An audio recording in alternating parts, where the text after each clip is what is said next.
आज मी आपल्याला घेऊन जाणार आहे कात्रज येथील प्राणी संग्रहालय बघण्यासाठी. नमस्कार, स्वागत आहे तुमचे. मी सावली या माझ्या YouTube चॅनल मध्ये. कात्रज येथील राजीव गांधी प्राणी संग्रहालय आणि वन्यजीव संशोधन केंद्र हे पुण्यात असलेले 130 एकर मधील एक मुख्य पर्यटन स्थळ आहे.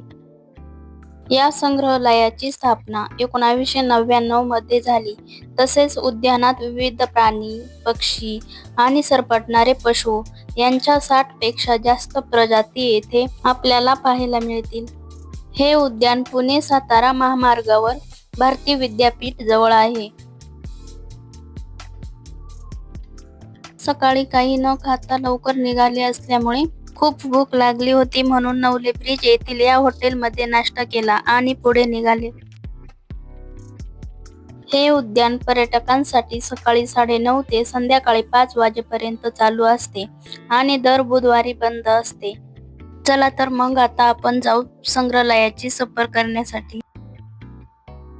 हे प्राणी संग्रहालय निसर्गरम्य असून येथे असणाऱ्या प्राण्यांच्या अधिवासाशी मिळते जुळते वातावरण त्यांना संग्रहालयाने निर्माण करून दिले आहे.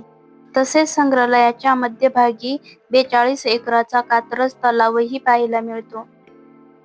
हे संग्रहालय पुण्यातीलच नाही तर परराज्यातील तसेच परदेशातीलही पर्यटकांना आकर्षित करते. चला तर मग येथे असलेले वन्य प्राणी पाहूया. संग्रहालयाच्या अगदी सुरुवातीला उजव्या बाजूला आपल्याला पाहायला मिळतील हे जंगली मांजरं. विविध रंगाची, लहान मोठ्या आकाराची, तसेच आपल्या घरातील मांजरींशी मिळती जुळती पण थोडे वेगळीच दिसणारी ही मांजरं पाहून मी थक्क झाले. घरात असणाऱ्या मांजरांसारखीच, पण त्यांच्यातील जंगलीपणा हा त्यांच्या चालण्या वागण्यातून दिसून येतो. ही अशी विविध प्रकारची जंगली मांजरे ही भारताच्या विविध ठिकाणी असतात, पण लाजाळू स्वभाव असल्यामुळे त्यांच्या प्राकृतिक अधिवासामध्ये आपल्याला कमीच पाहायला मिळतात. पण प्राणी संग्रहालयामध्ये आपण त्यांना पाहू शकतो. तसेच येथे आपल्या महाराष्ट्राचा राज्य प्राणी म्हणून ओळखला जाणारा आणि भीमाशंकरचे लेकरू म्हणून संबोधले जाणारा खारीच्या जातीचा, पण खारीपेक्षा आकाराने मोठा असणारा, झाडांवर राहणारा, रंगाने लाल असणारा शेकडो प्राणी ही आपल्याला येथे पाहायला मिळतो. तसेच फक्त भारतात आढळणारे आणि आपल्या पिल्लांना आपल्या पाठीवर घेऊन फिरणारे स्लॉथ बेअर म्हणजेच भारतीय अस्वल, लांब काळे केस, छातीवर पांढऱ्या रंगाचा यू किंवा व्ही आकाराचा पट्टा असणारे कीटक, वाळवी, फळे आणि मध खाणारे आता नामशेष होत चाललेले हे अस्वल जोडी आपल्याला पाहायला मिळते.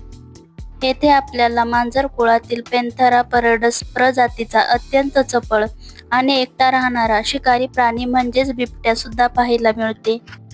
तसेच मांजर कुळातील सर्वात मोठा प्राणी म्हणून ओळखला जाणारा आणि आपल्या भारताचा राष्ट्रीय प्राणी असणारा सर्वोच्च शिकारी अंगावर केशरी काळे पट्टे असणारा वाघ हा प्राणी सुद्धा पाहायला मिळतो.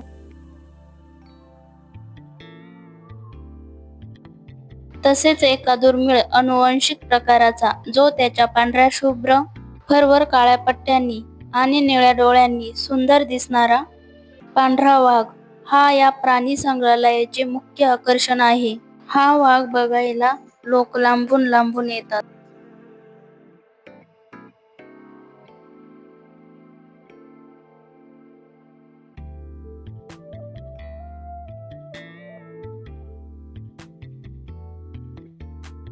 पांढरा वाघ पाहून मी पुढचे प्राणी बघायला निघाली.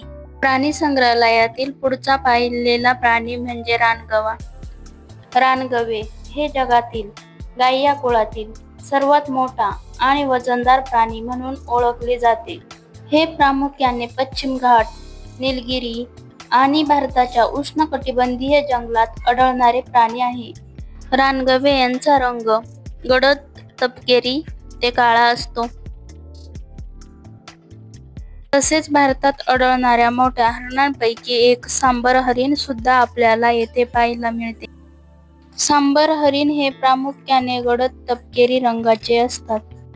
सांबर हरिण पाहून प्राणी संग्रहालयाचे विस्तृत पसरलेले क्षेत्र पाहत मी पुढचे प्राणी पाहायला निघाले.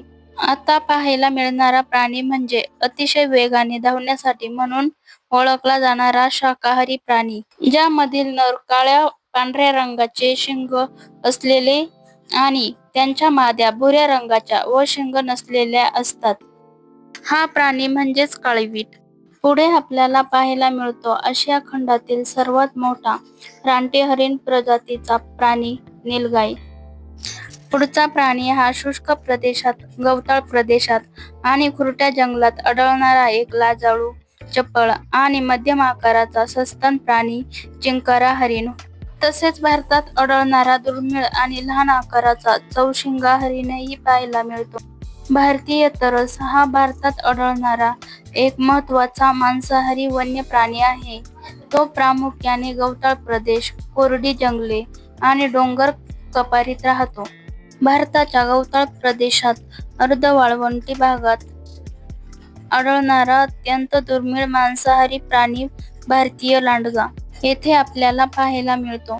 श्वान कुळातील लहान मध्यम आकाराचा, अत्यंत चलाख व अनुकूलशील, पिवळसर राखाडी शरीराचा, सर्वभक्षी तसेच मानवी वस्त्यांजवळ, जंगलात आणि कांदळवनात राहणारा प्राणी म्हणजेच कोल्हा प्राणी सुद्धा पाहायला मिळाला.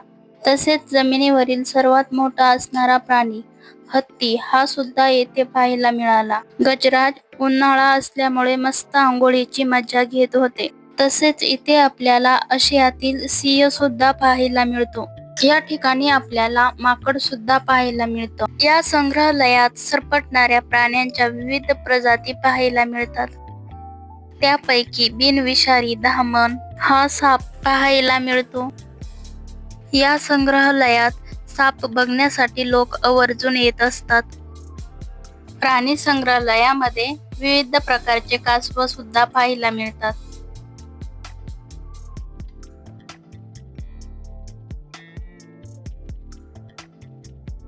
येथे भारतातील मुख्य 4 विषारी सापांपैकी एक असणारा रसेल वायपर म्हणजेच घोणस साप पाहायला मिळतो.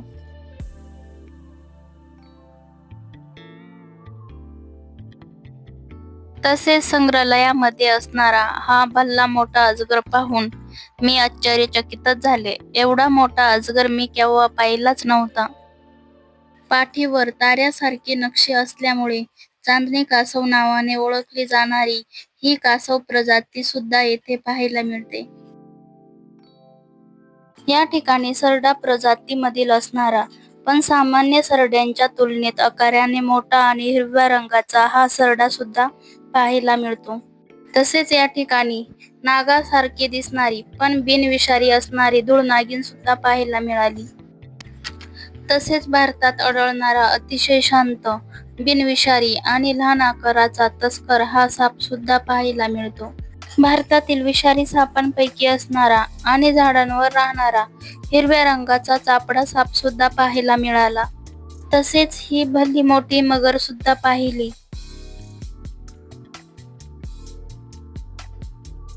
तसेच अजून एक कासवाची पाण्यात राहणारी प्रजाती पाहायला मिळाली.